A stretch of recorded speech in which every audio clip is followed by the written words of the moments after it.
would like to thanks Dr. Gyanchand sir and especially thanks to Dr. Anita Saxena ma'am जिन्होंने मुझे opportunity दी कि आज मैं national nutrition month के माध्यम से आप सबको न्यूट्रिशन ब्रेस्ट कैंसर के बारे में जागरूक कर सकूं। तो आइए सबसे पहले जान लेते हैं सर किन कारणों है। तो सबसे पहला जो हमारा कॉजेस है उसमें अनहेल्दी लाइफस्टाइल। अनहेल्दी लाइफस्टाइल से का तात्पर्य यह है कि जब हम अपनी कुछ लाइफस्टाइल में कुछ ऐसी बुरी आदतों को शामिल करते हैं जैसे अल्कोहल का सेवन या तंबाकू का सेवन, साथ ही साथ अनहेल्दी डाइट लेना और फिजिकल एक्टिविटीज बिल्कुल ना करना, जिसके कारण से हमारा जो शरीर होता है वो अस्वस्थ होने लगता है और अस्वस्थ शरीर में अनेक प्रकार के रोग उत्पन्न होते हैं। उन्हीं रोगों में से एक है कि कैंसर जैसी बड़ी बीमारियों के होने के भी चांसेस डेवलप होते हैं। फिर बात करते हैं जो दूसरा कॉजेस है कैंसर होने का, वो है हमारा न्यूट्रिशनल डिफिशियंसीज, यानी हमारे शरीर में कुछ ऐसे पोषक तत्वों की जब कमी हो जाती है तो हमारे शरीर में कहीं ना कहीं कुछ न्यूट्रिशनल डिफिशियंसीज उत्पन्न होने लगती है और या जब लॉन्ग टाइम तक चलता है तो कैंसर जैसी बड़ी बीमारियों के होने के चांसेस भी बढ़ जाते हैं। फिर बात करते हैं lack of physical activities. Lack of physical activities का मतलब यह है कि जब हम अपनी डेली रूटीन में फिजिकल एक्टिविटीज को बढ़ावा नहीं देते हैं तो कहीं ना कहीं हमारा जो शरीर होता है वो मोटापे से ग्रसित होने लगता है और मोटापा ही मेन कारण होता है सारी बीमारियों को बुलावा देने में।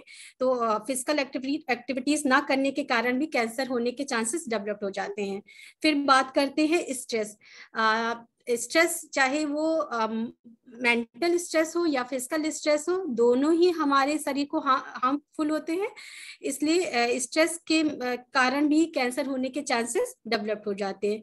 इन्वायरमेंटल पोल्यूशन के कारण भी कैंसर के चांसेस बढ़ जाते हैं और टॉक्सिक केमिकल है, जो भी ऐसे हानिकारक खाद्य पदार्थ होते हैं जो हमारे भोज्य पदार्थ में मिल करके हमारे शरीर में पहुंचकर वो हमारे सेल्स को नुकसान पहुंचाते हैं और कहीं ना कहीं कैंसर के सेल्स बनने के चांसेस बढ़ जाते हैं।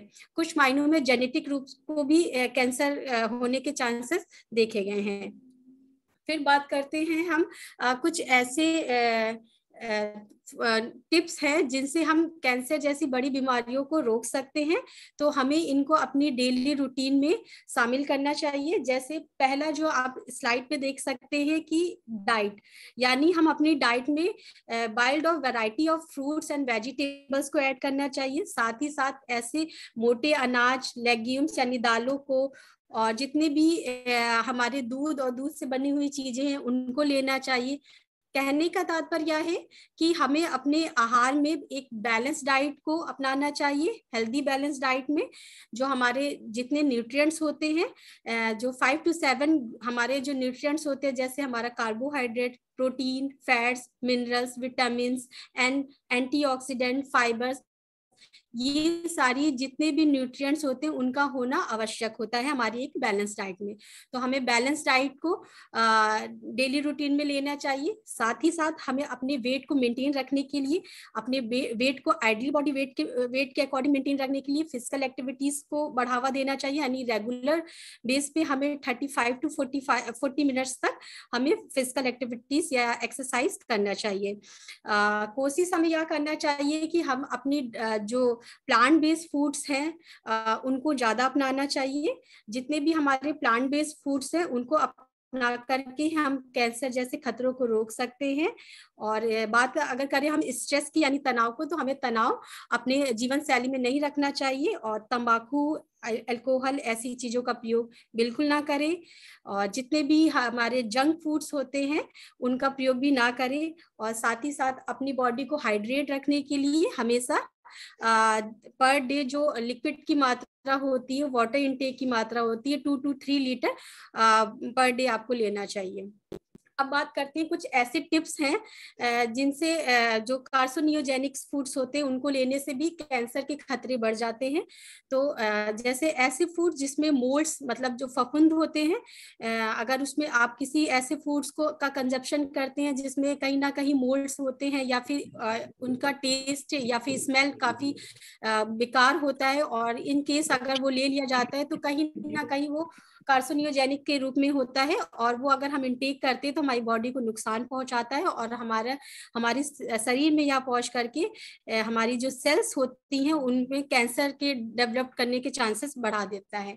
कुछ ऐसे भी फूड्स होते हैं जो बहुत स्मोक्ड वाले होते हैं, जैसे कि बहुत फ्राइड फूड हो गए, या एक ही तेल को हम बार बार यूज करते हैं, तो उसमें उससे उससे ज्यादा कार्सिनोजेनिक फूड्स में आता है ये चीजें। हमें ये कोशिश करना चाहिए कि ज्यादा से ज्यादा ऑर्गेनिक फूड्स पे डिपेंड होना चाहिए। अब बात करते हैं क्या न्यूट्रिशनल नीड्स होती है कैंसर में।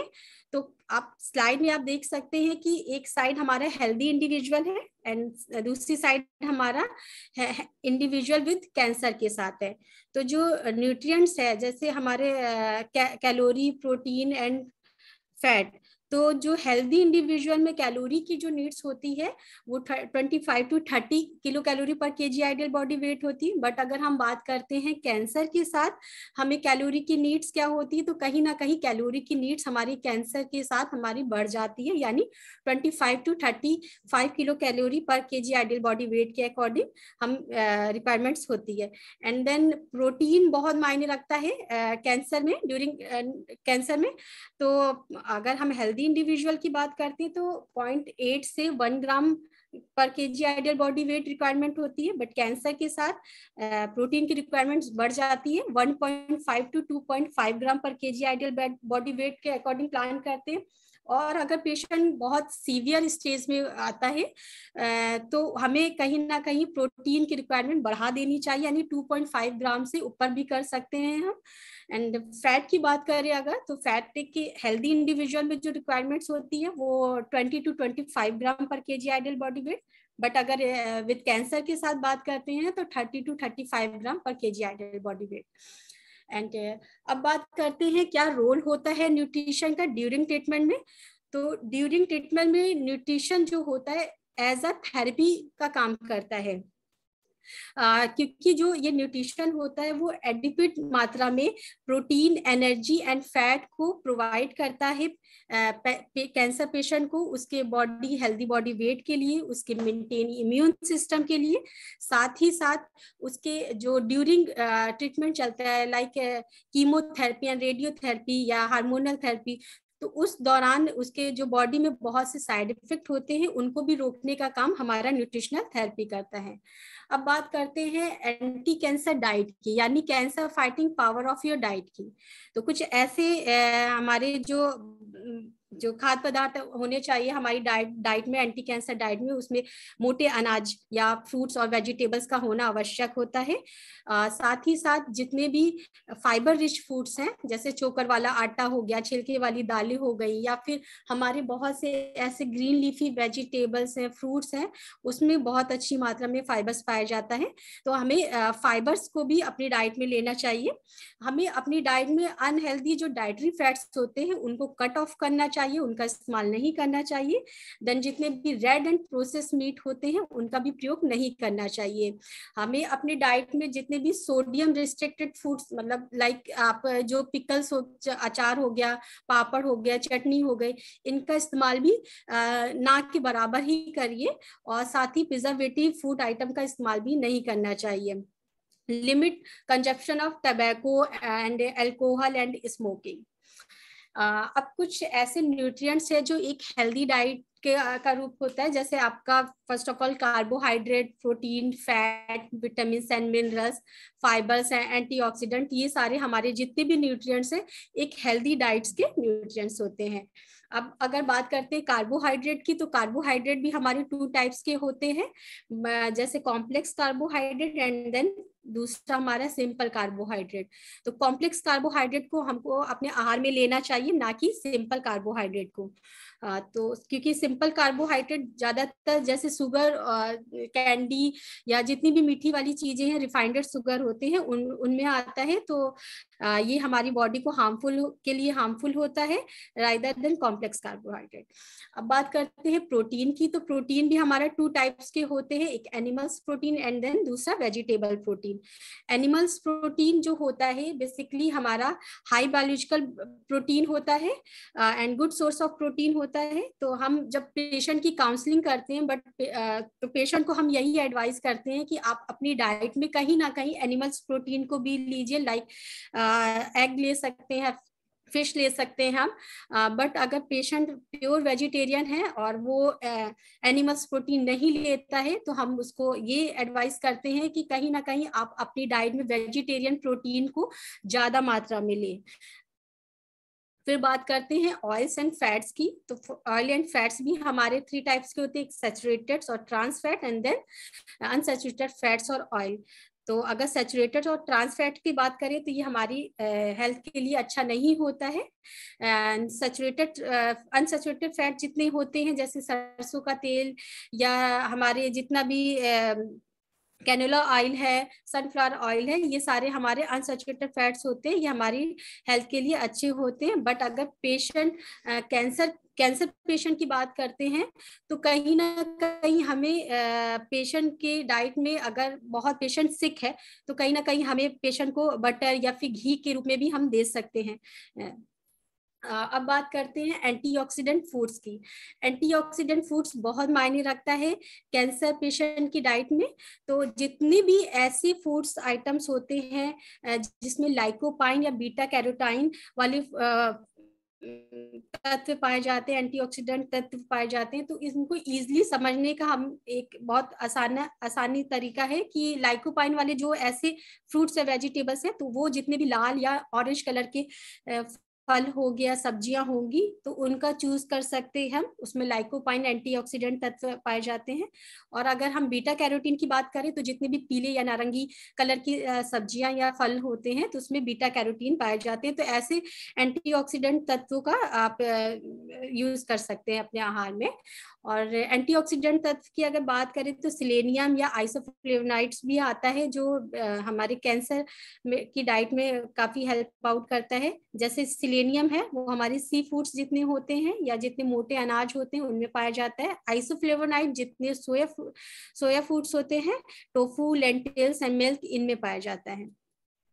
अब बात करते हैं आप अपनी डाइट में फाइटोकेमिकल्स वाले जितने भी वेजिटेबल्स, प्रोटीन एंड सीरियल्स हैं उनको अपने आहार में शामिल करना चाहिए। तो आप हमारी स्लाइड में आप देख सकते हैं कि इमेज है आपकी, टमाटो है, स्प्राउट है एंड देन कैरेट, ये सारी चीजों में फाइटोकेमिकल्स तत्व पाए जाते हैं। अपनी बॉडी को पर डे हाइड्रेट रखने के लिए हमें 2 से 3 लीटर तक हाइड्रेटिंग फ्रूट्स लेना चाहिए। तो उस हाइड्रेटिंग फ्रूट्स में हम अपनी डेली रूटीन में ग्रीन टी हो गया, लेमन टी, कोकोनट वाटर या सिकंजी या छाछ, मट्ठा, इन चीजों को ऐड करेंगे।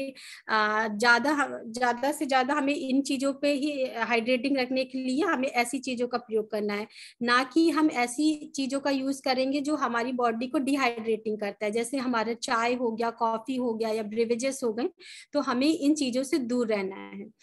अब बात करते हैं कुछ ऐसे स्मार्ट फूड चॉइस की जिससे हम अपने बॉडी को हेल्दी रख सकते हैं।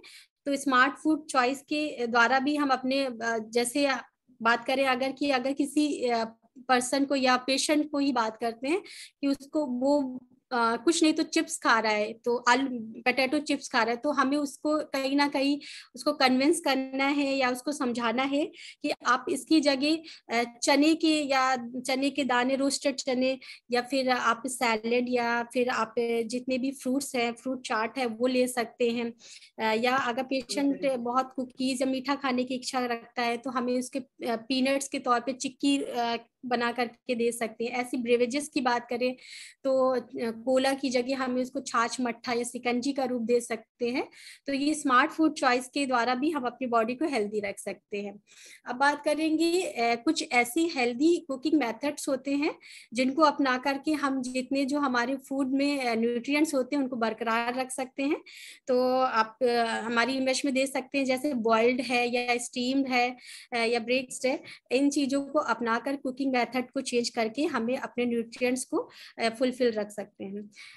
अब बात करते हैं हमारा न्यूट्रिशनल मैनेजमेंट।